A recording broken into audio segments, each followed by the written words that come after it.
to go. Rusty Wallace in the 2 and Phil Parsons in the number 9. We're still battling side by side for 8th position. Here was our call of the final moments. And there they are. Earnhardt first with the Chevrolet. That Ford in second. Chevrolet in third. Ernie Irvan. Ned, you might have been right, Waldo. Does Mark Martin have something left? He's played him high. He's played him low. He's dropped back. He's pulled up on him. We're fixing to find out. It looks like he might have something left at the end. He doesn't know what Ernie Irvan is going to do back there. Irvan not running quite as close to them. His car might be a little bit loose, but he also might be hanging back there to build up some momentum on those last couple of laps. Inside Mark Martin's car, back straightaway. And look at the wide angle on number 3 as he scoots down that 3,000-foot backstretch. When you say wide angle, that little black car can get real wide with a few laps to go. And I promise he's going to take a wide one to get around him also. Here you are looking at Mark Martin at the controls of car number 6 for Roush Racing as he fights it down to the final moments with 2 laps to go. Now, fellas, Dale Earnhardt and Mark Martin have not made a pit stop through all of this.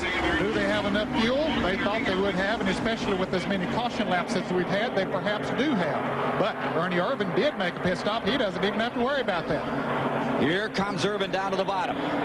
He's making a move for second place. Ernie Irvan on his way for second. Can he make it? Mark Martin is coming back on the outside. Best thing that can happen to Dale Earnhardt is for these 2 cars to run side by side. And watch, if you'll watch him, he's going to move inside, outside. He's going to help one guy while than the other. He's not going to tag one man along. Here comes Martin pulling back up again. Getting down to the final lap here in this first 125-mile qualifier. Earnhardt trying to win it 3 years in a row. Mark Martin trying to take it away. Ernie Irvan, the number 4 car, the spoiler. White flag is down. This is into the first one. Dandy race. I think Ned has the key. What is the 4 car going to do in the middle of this? He might determine the outcome of this race. Here comes Martin fading high to the outside in turn number 2. That onboard camera, in a wide shot, he pulls up alongside. Lap car is there, down on the bottom. Scooting through comes Earnhardt. Martin works all the way to the top. Okay, which one is Ernie Irvan going to help? He'll help the Chevrolet of Dale Earnhardt and hope that it'll suck him on by Mark Martin and he'll pick up a second, or maybe he thinks coming off of turn 3, he can make it 3 wide, but Earnhardt's going to take the low side of the racetrack. Here they come. Here comes number 6, Martin, still staying on the outside, driving for the finish. Earnhardt comes back to win it. And Ernie Irvan helped him to win that race. When he got up behind Earnhardt, got the draft just right and shot him right on out in front of Mark Martin. Don't ever think the factories aren't involved in Winston Cup racing. I bet you there was some radio conversation going on there as we finish the first 125-mile qualifier. Dale Earnhardt becomes the 3rd driver in Daytona 500 history to win the 125 3 straight years. Let's look further back in the field here. Mark Martin, Ernie Irvan, Greg Sachs, Harry Gant round out the top 5. A little further back, Mast, Schrader, Wallace, and Parsons. And Wisconsin's Dave Marcus has made the field once again.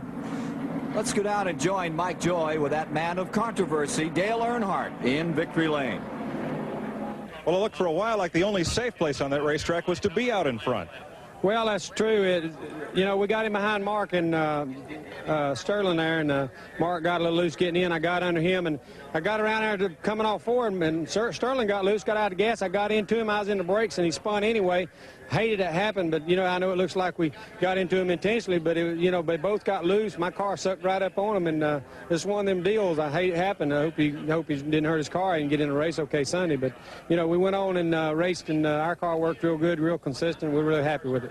Well, and again here at Daytona, the Fords are fast all week, and here's a Chevy in victory lane. Well, you know, you got to have the handling car, and you got to have the whole package. It's got to be a team effort, and everybody works together on it. That's the way it goes.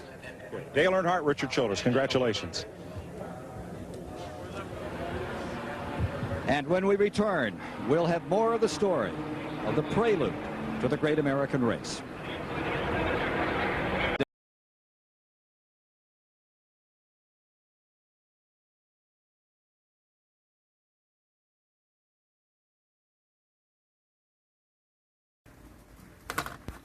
All right.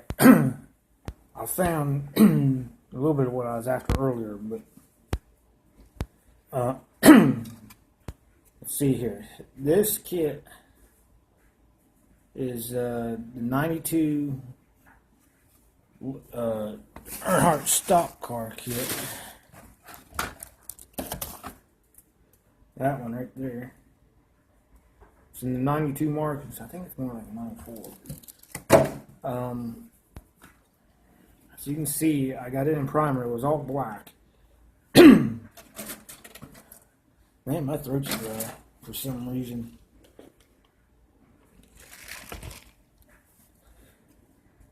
So I shot it with my favorite primer, which is a Valspar primer, enamel based, and white. That'll show me all the bad areas. And as you can see, all the black in here, that's where I did all the sanding. Along here was a small seam. You couldn't even hardly tell it was there unless you actually looked at it. I took care of that. Up in here was the parting line seams, typical seam stuff. Up underneath, I haven't painted and primed all that. That's just overspray. So I'm thinking, I think the inside of the car, I've seen some of the pictures that I found. Sometimes it was black and sometimes it was kind of red. Same red as the chassis. So I got looking around and I asked around. Some people were saying that the chassis was actually a Chevy engine red, which is what RCR used on these cars. So I'm going to do some more digging, some more info first before I decide on what to do here. Either way, you can do a fire engine red, an Chevy engine red, or maybe like a tomato dark red or something. It all seems to be pretty close. I mean, but I want to get exact. This is the first NASCAR kit I've built since Mark Martin, when I built his number 6. What was it? It was like an 01 car or something. Back when I think he was still running for Valvoline at the time. Or was this when he switched over to VAG, or because he was having a hard time? Nope. All jokes, that was a bad joke.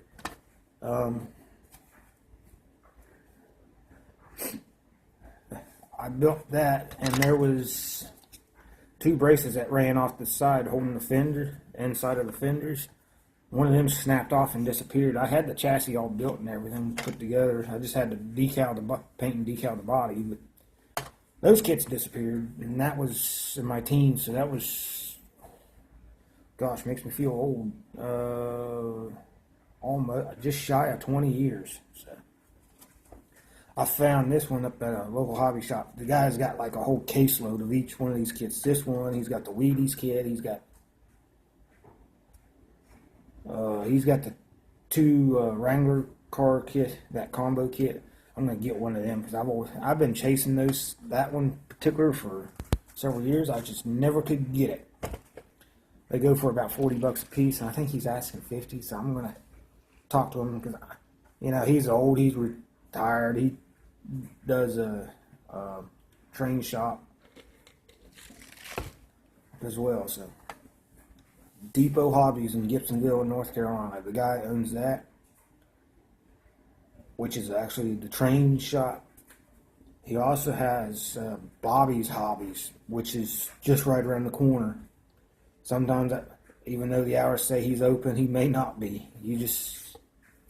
He mostly hangs out in the train shop a lot because he's like a retired conductor for 35 years or something. If he's watching, he can correct me.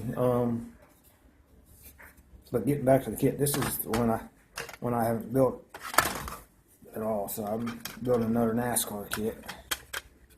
As you can see, all the black, all these black spots is where there was pin marks or seam lines. So I took care of them. Still in the process of. Let's tell the laptop's kind of dirty. There was a bunch of them on these parts here, so I took a cue from Showtime Studios. Gosh, your name just slipped my mind. Hunter Selby, that's it. Go through here, there's all these parting lines and stuff. Oh, I see another one. Okay. There's another one right in there. I don't know if picking it up, but I'll take care of that. Matter of fact, why don't I just take care of that right now? Hobby knife. You don't need no sand and stick in here. Just a hobby knife.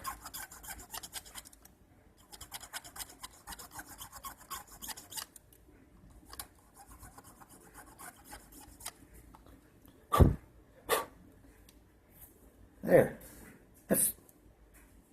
That booger disappeared. See? Even some I didn't even see earlier are popping up, so I'll get them eventually. If not all of them, I probably won't even worry about getting every single detail. But they're all on here, and I just scrape them off with a hobby knife. I'll go back and probably just kind of give it a light prime coat just to blend all the black back out of it. Then I'll start painting everything the chassis red it's supposed to be. Again, I'm going to look for the actual red, what it's supposed to be. Ooh, another sink mark. I'll take care of that one here later.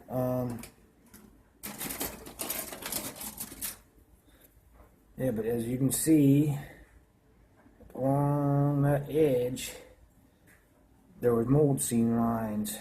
I took care of them. Scraped them all off. At least what I could. Now they need to come and go in a bath before I get them with a prime. And the other side.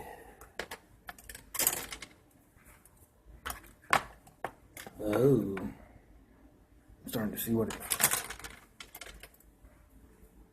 There's some small ones that were so minor, I took care of them.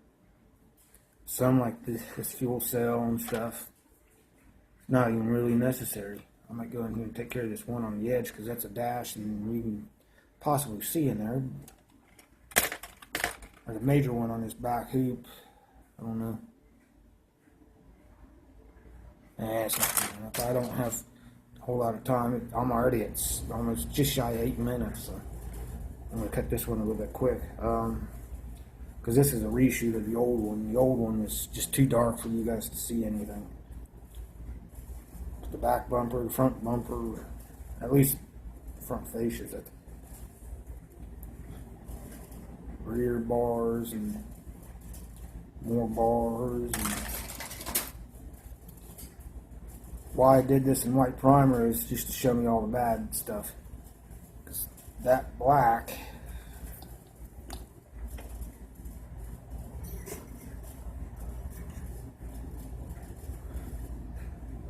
I don't know, but it's kind of hard to pick up. Yeah, you can see it there a little bit. But that was the original molded in color. It was black. And this guy tried to escape the prime stage, so I'm going to take care of him here later. I found him later underneath my bed, and oh darn. So, a bunch of parts here that was just hanging loose. So I just threw them on some tape. This part here, though, I normally would just paint all this red back then. Ooh, another part. Ooh, yeah, see?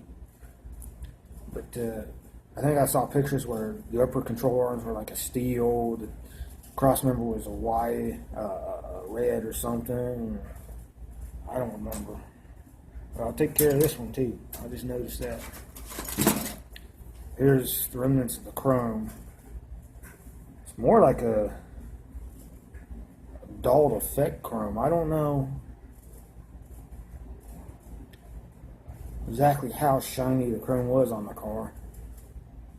Anybody that's opened up these old NASCAR kits broke the seal on them finally, because this was a 92 car, and I wonder what the date is on it.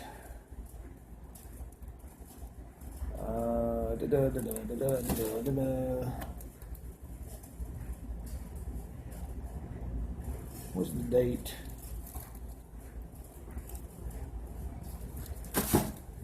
don't see a date. Kit 2927 93 is what it says on the instructions. So anybody that opens up a kit that old, probably going to see dulled chrome like this. What would you guys do? Strip it and re-chrome it, or just re-chrome certain parts, or leave some that's kind of a more shiny aluminum, or what? Comments and criticisms are always welcome, and I don't take anything harsh like some people possibly do. You know, you can tell me, hey, that looks like, and go do or something. That might give me the motivation to go do even better, but don't bother doing that, because I'll tell you off how it is later if you try. But that's more like a dulled chrome, I swear. This is the second old NASCAR kit I opened. The first one was Ricky Rudd's 26 Quaker State. Was it Ricky Rudd? Whoever drove the 26 Quaker State car at the time. I have had that kit too, and the chrome was the same way. So here you can see I started on it. I assembled the engine and started scraping the parting line off. Again, taking after Hunter Selby here a little bit, trying to clean up. I want to do better than I used to. So there's the hood. It's, I don't know. I think it's ready for paint almost, as is. So I will be using the kit decals. It seems to be in pretty good shape. Ew, I just nicked one. Look at that. That's in awesome shape. That for almost a 20-year-old kit. God, that does make me feel old. I'm only 32. So that said, I'll get out of here. It's already at 12:30, and I got to work on the intro video for this part of it, so I can get all this uploaded. I want to try to have it done, uploaded by this weekend. Today is Wednesday, and I got to go to work tonight, so close the store. Oh, what fun! Anybody? Okay. Let's try this. Let's see here.